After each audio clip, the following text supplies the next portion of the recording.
Growing up, I wanted to be the next Kim Possible. However, I've learned that I'm going to have to explore some alternatives. To start off, I'd like to share with you my favorite quote.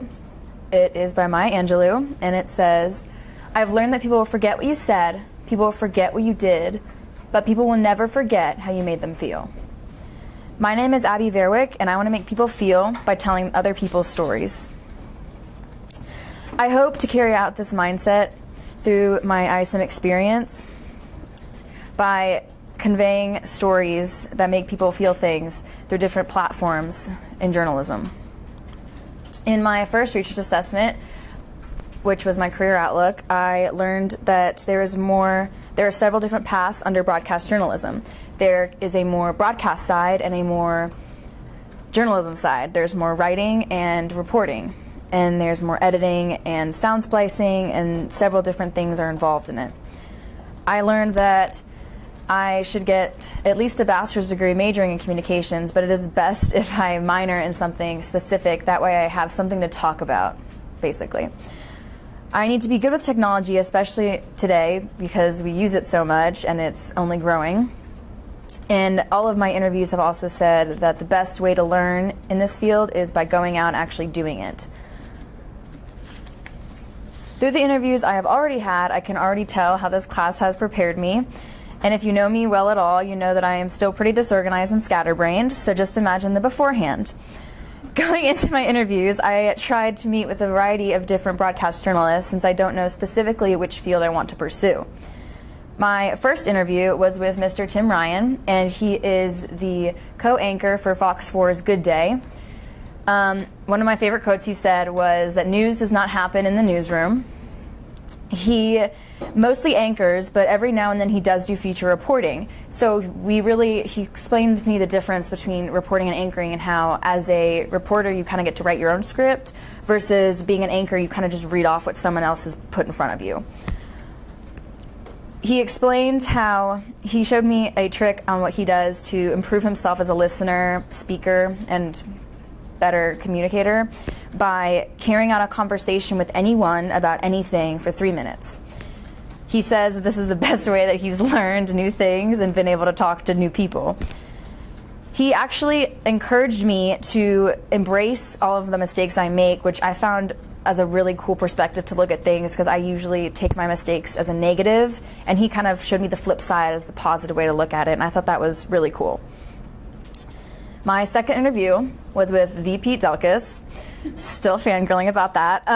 Those of you who don't know, he's the chief meteorologist at WFAA. And I thought it was really funny because when we got to talking, he actually told me that his childhood dream was to be a sports anchor. And I thought that was really ironic considering that he's now really well known for his entertaining weather forecasts. I thought that was really cool.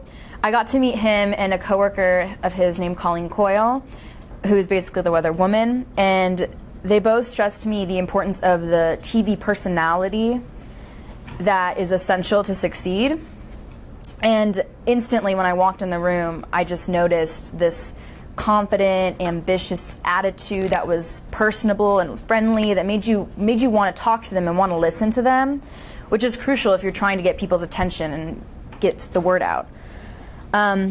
After meeting him, I was super interested in meteorology, so I did my next research assessment over that, which I learned a lot about. I learned a lot of fun facts. One of my favorite things I learned was that several different aspects of life are actually affected by weather. It's not a direct correlation to where you are exactly.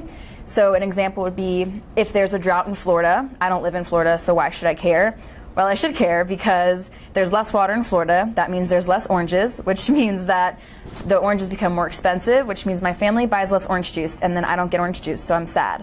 So basically, that's what I found really interesting. So while I was super interested in this, I came to the conclusion that meteorology has too much math and science for me, and therefore I don't think I will be continuing to pursue that. My next research assessment was over media ethics.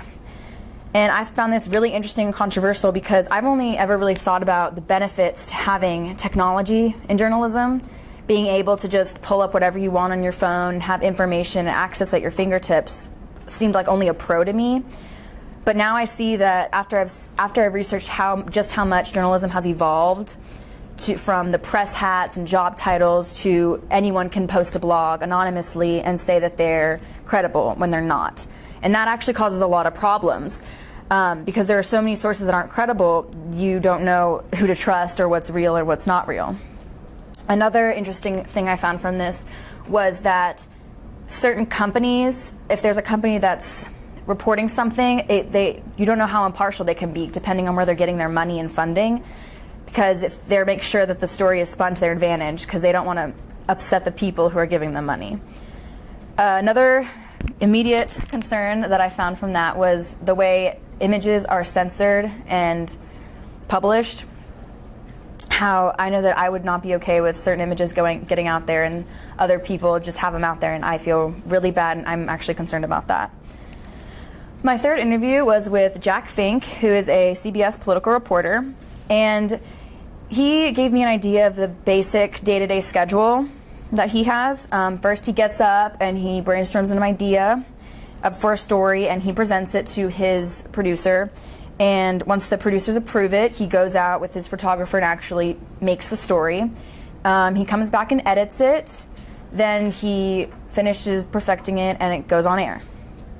He stressed the importance to me of staying open-minded and learning new things and listening so I don't miss an opportunity for a story. He feels like he gets the most out of his job by just listening to other people and watching them, which I thought was really interesting because I'm more of a talker, so that really stuck with me. I'm not really more of a listener. So I thought that that's something I should take and remember. He also stressed the importance to think outside the box and creatively so I can analyze responses in order to follow up questions that go along with them so I can get the most information out of all of my interviews. My fourth interview was with Mr. Neil Beasley at Fox Sports Southwest. He's a feature reporter, a host, and a producer. One thing that he taught me was refused to accept no as an answer. Never take no, which I thought was really cool. His best advice was actually, he said he learned the most by watching others, and he would pick what he liked and disliked about certain local newscasters and would implement that into his own job.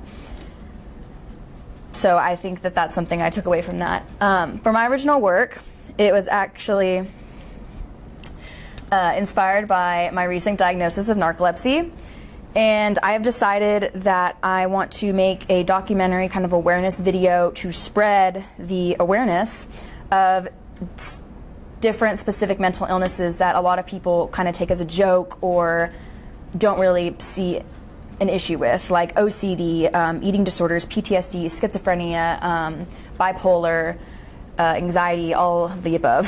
But I found it really interesting, and that's what I'd like to do. So thank you for listening.